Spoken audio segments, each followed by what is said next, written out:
Hey, hey, hey. Welcome, ladies and gentlemen. I'm your humble host, Fizz Ed Music, and this right here is Urban Politics. I want to thank you all for liking and subscribing as you do. Please, as soon as you have a chance, take your little cell phone down to YouTube, like and subscribe, Fizz Ed Music, Urban Politics. Without further ado, I want to run right into it like a car and drive. But before I do even all of that, please let me wet my whistle real quick with this delicious Sutter Home Moscato. I love it. They might know them, so I'm looking for a sponsorship. Um,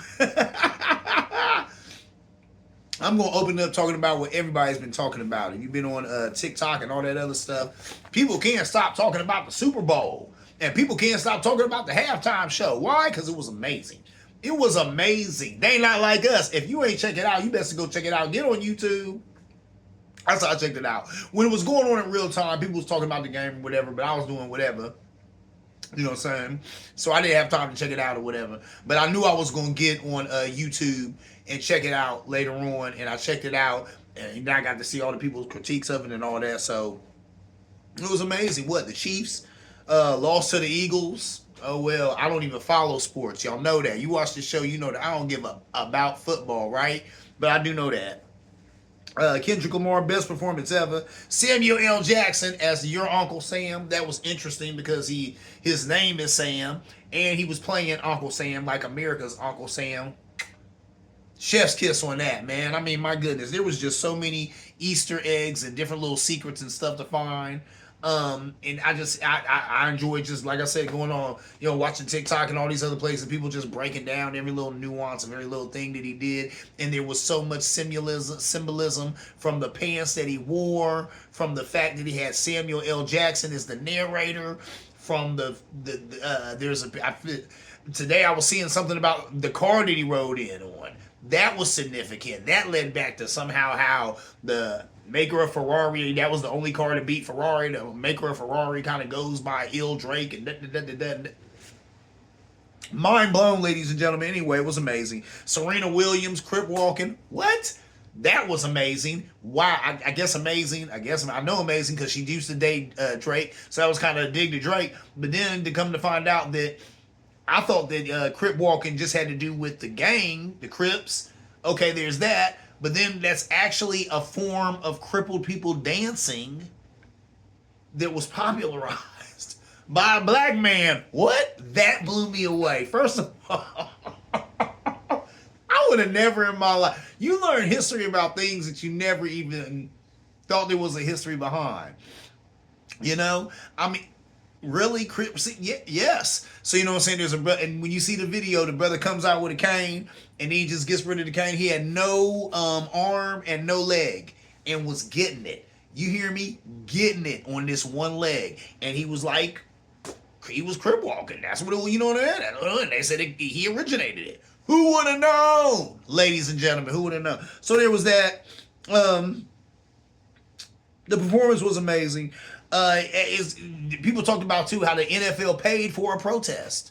They paid for a protest. They said before he even did this, NFL show. He said he was going to tell a story, and it sounds to me and it looks to me like that's what he did. That's what he did. I can't. I'm telling you, it was just an amazing performance, and that's what it is. The NFL paid for a protest. They paid for a protest in front of the president. In front of the president, because he was there. He saw all of that in real time, right? Did he catch it all? No. I hope he caught the part where my man said, right time, right, wrong guy. He said, y'all got the right time, but the wrong guy. Anyway, hey, think about this. The NFL changed their slogan from end racism to choose love. Think about that though. There was a sister talking about that, how like you're gonna change your slogan from end racism to choose love, but to end racism, isn't that to choose love? Yeah. I was like, man, that's just so on the nose. But so many people don't get it. You know what I'm saying? I said, wow, that's amazing. Ain't that something? And the only reason they did that is because the head racist was in the building. Once again, our chief executive officer of these United States. Anyway, but they not like us. They not like us. I'm going to leave it right there. I'm going to leave it right there and I'm going to go on and move on. And let's actually talk some politics. Now that's pop culture. I love Kendrick Lamar. I love the pop culture. But you here for the politics, right? Because this is urban politics. So let's talk politics. I want to talk about the president. Donald Trump? No, Elon Musk. Our de facto president, right? I mean, y'all saw that Oval Office, whatever you want to call that, where Elon Musk brought his child in there and basically just, thumbed his nose at the president. Let you know that he ain't running ish over here. He's bought and paid for by the guy who was doing all the talking with his little kid right there. Anyway, Elon Musk gets $8 million in federal contracts daily through these little businesses and stuff. You got SpaceX and all that other crap that gets, federal funds from the government, right? You know what I'm saying? Government subsidies, corporate welfare. That's what he's getting. $8 billion of corporate welfare he's getting from the government as we speak. While senior citizens living off $65 a day, he said that's too much. He wants to get rid of Medicare and Medicaid because he said, I get $8 million a day off the government through my different businesses, but I want these struggling, poor old people who only get to live off of $65 a day. I think that's too much for them. They're living high on the hog off that $65 a day. This guy. So there's that. Said the government shouldn't be subsidizing farmers and their families. He said that was wasteful spending. That's deep. Wants to get rid of disability, Social Security for veterans. That's deep. So this guy is saying that I guess if you're a veteran and you're elderly and you're getting Social Security, you also shouldn't be getting your military disability benefits, which is ridiculous. My father's a veteran. My father's an elderly veteran. He gets both. He deserves both. He served for these United States of America, right? He's a veteran. He deserves to get both. My uncle was in Vietnam. You know what I'm saying? And I know he's over 65. I know he's getting SSI, and he deserves to get both. These men and women should be getting both. They put their lives on the line for these United States of America. They should be getting that military pension, and they should also be getting their Social Security income. But this guy thinks that's too much. Mr. $8 million a day from the government. You know what I'm saying? Think about this. The attorney generals that got fired, now there was about 17, 18 of them that got fired, but there were 5 of them who got fired that were specifically investigating Elon Musk's businesses. Yeah, they had cases open on SpaceX, Tesla, Neuralink, all of that. So those guys who had cases open on that, those are the ones who got fired. How convenient, right? He's the CEO using, this is a question that got asked. I'm asking myself because when I seen people talk about it, I was like, this is an angle I never really thought of. Now, I would always see Elon Musk with his son, and I was thinking, that's kind of cool. You always see DJ Khaled with his son, and I actually think that's nice. You know what I'm saying? Because I'm a kid guy. I love my child. I didn't see me anywhere with my kids. But then somebody was talking about lately, have you been seeing him with his son because his son is a human shield? I said, what? Hold it, what? I never even thought about that. Then when I started reading the comments, somebody gonna say, lo and behold, they said, yeah, a lot of CEOs are doing this now, making sure they have their children with them because that's a human shield. That is sick. But then somebody in the comments also was saying that if there's a target on his back, his son is not going to protect him. Whoa. I'll tell you what, ladies and gentlemen, things have gotten crazy in this country. First of all, using your child as a human shield, I perish to think that's what's going on. But I mean, when she said it, it made sense to me because I was like, yeah, I guess in a deranged mind, you're like, Dad, I ain't going to shoot a child. Maybe not. But what do you oh my God. I mean, that just blows me away. So that's something to think about too. Now it disturbs me. Now every time I see him with his son, I'm disturbed. I was disturbed at first, from that Oval Office meeting, just at the fact that it was kind of like him, flipping his nose at the president, kind of giving a middle finger to Trump. Here, I got my son here, and he gonna just talk all over this meeting or whatever because, I'm really the president and I do what I want to do. Who cares what you say or what you got going on here?